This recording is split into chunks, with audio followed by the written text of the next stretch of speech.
What's up guys, we're back with a brand new video. I saw a bunch of other Americans react to this one, so it's called How Britain Starved Ireland, okay?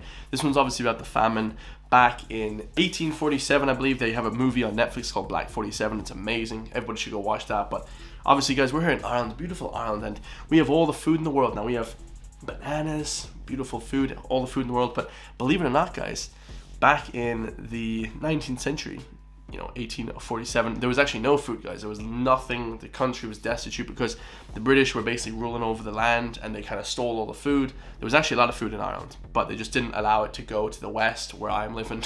So it was actually really bad, guys, really bad. And obviously this video is going to be about that. Hopefully we get some more in-depth knowledge about what the hell happened back then. Like, comment, subscribe, and let's get it, guys. Let's go. This is a story about Ireland, and it's a story about an event that you've probably heard of, but might not know much about. It's usually called the Irish Potato Famine. In most history books, the Irish Potato Famine doesn't get a lot of attention. At most, it appears as a pretty simple story to explain Irish migration abroad. Yeah, even calling it the Potato Famine, guys, is giving it kind of this sort of a different name, because that's actually not what happened, guys. All right, there was a potato blight, but it wasn't just because of that. Okay, there was a real malfunction, misuse of the people, and how they weren't able to feed them properly, right? The Irish Potato Famine doesn't get a lot of attention. At most, it appears as a pretty simple story to explain Irish migration abroad. In the beginning, Irish people depended on the potato for food. Then there was a potato disease. Many Irish died, and others migrated abroad on what they called coffin ships to England, Scotland, Australia, and North America. But the story of the famine is a lot more complicated and a lot more disturbing than that. It was much less natural and much more artificial than you might think. Dude, who is this guy in the well-dressed suit? Shout out to the Gravel Institute, guys. And it all goes back to a man named Thomas Malthus. Malthus was a British economist, and in 1798, Malthus put forward an influential idea and a rather counterintuitive one. Malthus said that when food production increased, people were better off for a little. But that improvement led to an increase in population, which eventually caused societal problems. There were too many people and not enough food to go around. Just make more food. Poverty and famine were the natural results. Like animals, Malthus said, humans had a certain carrying capacity. When it exceeded that carrying capacity, enough people would die to return the population to a natural equilibrium. This is so messed up, it's unbelievable. So in the 19th century, that so-called Malthusian model became the conventional wisdom in European intellectuals. It led them to focus on what they called overpopulation and made them think of famine as nature reducing population to a sustainable level. Yeah, because we already have these ideas nowadays, guys, and they're completely wrong, man. The population is dwindling. We should be increasing the population. No serious economist today will tell you that having too many people is the reason people are poor or hungry. In 1981, the economist Amartya Sen explained the real cause of most historical famines. If you look at the historical record, Sen said, a collective lack of food is never the real problem. The cause of famines, while it often has something to do with a decline in agricultural production, is more related to the unequal distribution of food. True. There's enough food for everyone, but some people can't exchange what they have for that food. Sen found that famine is usually not the result of too little food, but of exploitation and unequal economic relations. Irish people were the other, against whom the British could define themselves. They were viewed as lazy, barbaric, barely human. Bro, let me tell you, we are barbaric though. Let's get it, baby, but definitely not lazy, guys. I would say Irish people are like the hardest working people. They say that about like Mexicans as well, but Mexicans are like the hardest working people ever. It's ridiculous. Ireland itself was run as a colony for the emerging class of British capitalists. While England was rapidly becoming the wealthiest country in the world, Ireland was kept incredibly poor. The population was almost entirely composed of peasants. A large majority of all houses were huts made of mud. And the land those peasants lived on was owned almost entirely by absentee English landlords who never visited Ireland and extracted exorbitant amounts in rent. Bro, let me tell you, it's still happening in 2024. Same thing. This is actually really sad when I think about this, because it's not good. Even the British government regarded these landlords with disdain, calling them, quote, the most oppressive species of tyrant that has ever lent assistance to the destruction of a country. So most Irish people were on a treadmill of extreme poverty. They were the most destitute people in all of Europe. In many districts, one government report found, their only food is the potato, their only beverage, water, a bed or a blanket is a rare luxury. And that part about the potato is especially important. Ireland has a lot of fertile soil and a topography that is ideal for grazing cattle. But when the British came in and colonized Ireland, they systematically took that land and used it to produce beef for the domestic English market. And so the economically poor Irish turned to the potato, a versatile crop that could be grown in large numbers on bad soil. And while the potato was adaptable, it was also really unreliable. There had been widespread potato failures pretty much every other year in the 19th century. And in the 1840s, a new potato disease, originally from North America, arrived in Europe. Of course. I mean, I think they had a lot of diseases they brought to from North America, I think. Huge potato crop failures sprung up in northern France, in Belgium, and in the Netherlands. But none of those places were as dependent on the potato as a source of food as was Ireland. So when the disease got to Ireland in the 1840s, the results were devastating. In 1845, about a third of the Irish crop was destroyed. By 1846, 75% of it was gone. So you see how he said they had cows and stuff, but they were like exporting that, guys, because they had a lot of food in Dublin, but they were exporting the food to like Britain. Because nowadays we have the best beef in the world. Like Irish beef is like amazing, you know. Hunger spread rapidly with unprecedented severity. This period became known in Ireland as Andrachil, the bad life.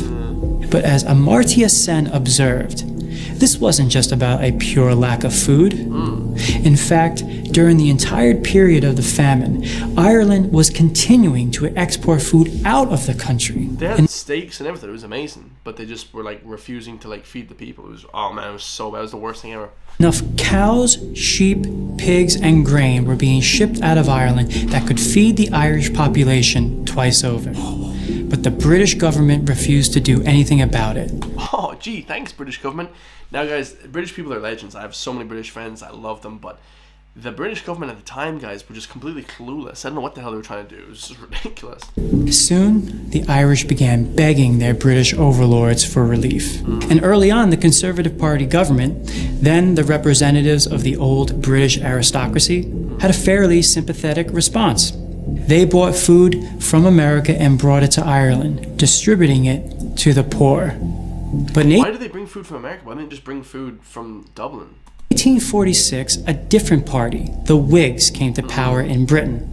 And the Whigs did not have the sort of aristocratic paternalism that the Conservatives had. Oh, they were more liberal left-wing, were they? They were advocates of a philosophy called laissez-faire. The idea that the free market, left alone, would solve virtually any problem. So the person they put in charge of famine relief in Ireland was a man named Charles Trevelyan. Oh my God. Trevelyan had been a colonial administrator in India, and he was a big believer in those Malthusian ideas about population. He didn't really want to stop the starvation. He thought it was, well, necessary. Oh man, this will get you fired up, guys. If you're Irish watching this gets you fired up, guys. The famine, Trevelyan said, was, quote, an effective mechanism for reducing surplus population. Well, that guy can rot in hell forever, which he is, guys. You know, let's just...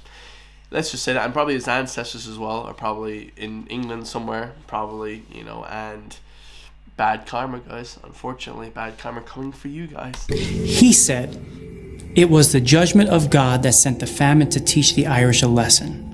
The real evil," he said, "is not the physical evil of the famine, but the moral evil of the selfish, perverse, and turbulent character of the Irish people." Dude, what the So hell? Trevelyan's solution to the famine was to let it ride. Jeez. The laissez-faire Whigs decided to change nothing. They refused to stop the movement of food to England and limited the amount of food they offered to the starving Irish people. The food that was being imported into Ireland was largely used not to feed the Irish, but to feed the cattle being slaughtered for British consumption. Bro. Even when they did offer some relief to the Irish peasants, they instituted moralistic tests, requiring that recipients live as indentured servants in a workhouse to improve their work ethic. Bro, what? The British even required that food only go to people who owned almost no land, forcing impoverished farmers to sell all the remaining land they had to their landlords, many of whom lived in Britain. And so, the famine only got worse. Diseases of hunger like typhus, dysentery, and cholera spread wildly, killing just as many people as the lack of food. Social structures broke down.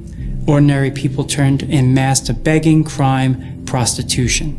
In Western Ireland, some resorted to cannibalism. Dude, they were like eating grass and stuff. I remember reading that like in the textbooks when I was like 12. They're like eating grass. The British, fearing a rebellion, sent army troops instead of food. As the news of the famine spread all over the world, shiploads of food finally began arriving. Oh yeah, I think Germany sent food and things like that as well. And France, I think France sent lots of food as well. Americans from all But they blocked it, I think. strata generously sent money and food over the Atlantic, only to have their donations met with huge British cargo fees upon arrival. Even the Choctaw people donated to the famine relief funds, just a few years after they had experienced starvation themselves on the Trail of Tears. It was a beautiful example of international solidarity. But these donations weren't enough to stop the ruthless exploitation by British landlords. Even when enough food was being imported, it wasn't getting to the Irish people. Starvation and death continued. Impoverished Irish, with barely enough to eat, were evicted from their homes. One priest remembers the scene of a mass eviction. 700 human beings were driven from their homes in one day and sent adrift on the world to gratify the caprice of one who before God and man probably deserved less consideration than the last and the least of them. The hard scenes I had then witnessed I must remember all my life long. The wailing of women, the screams, the terror, the consternation of children, the speechless agony of honest, industrious men, wrung tears of grief from all who saw them. By the time the famine began to end in the early 1850s, about 20% of the Irish population, 2 million human beings had died of disease or hunger. Sorry to make a depressing video for you guys, but this is actually insane, dude. I can't believe that. This guy's a very good storyteller. So Another 2 million had left for brighter shores. Today, Ireland's population is still lower than it was in the 1840s. But Ireland has never forgotten the famine and the generosity that some showed to them. During COVID, when the people of the Navajo Nation were hit hard, Ireland repaid their kindness shown to them during the famine by raising $2 million. man, that's crazy. And Ireland has never forgotten those who did not help them, Yeah, the British government. And the British government can flip and stuff it, man. They can go to hell. all those who valued profits over humanity. As the British historian A.J.P. Taylor would later write, the English governing class had the blood of 2 million Irish people on their hands. All Ireland was a Belsen. Man, it's so sad. Like when you think like food is the most like abundant thing in Ireland nowadays, Like here they were saying now, like everyone's like obese, like it's the most obese country in the world or whatever, or in Europe. It's like back then they didn't even have food to flipping, you know what I mean, to live on. It's crazy, man. I'm Rory Duffy, professor of history and filmmaker for the Gravel Institute. That was fire. Great speaker. Shout out to Rory Duffy, bye. Now, let's see where the Gravel Institute is shot out of, because I'm pretty sure it's American. Like everything on YouTube. Yeah, from the United States.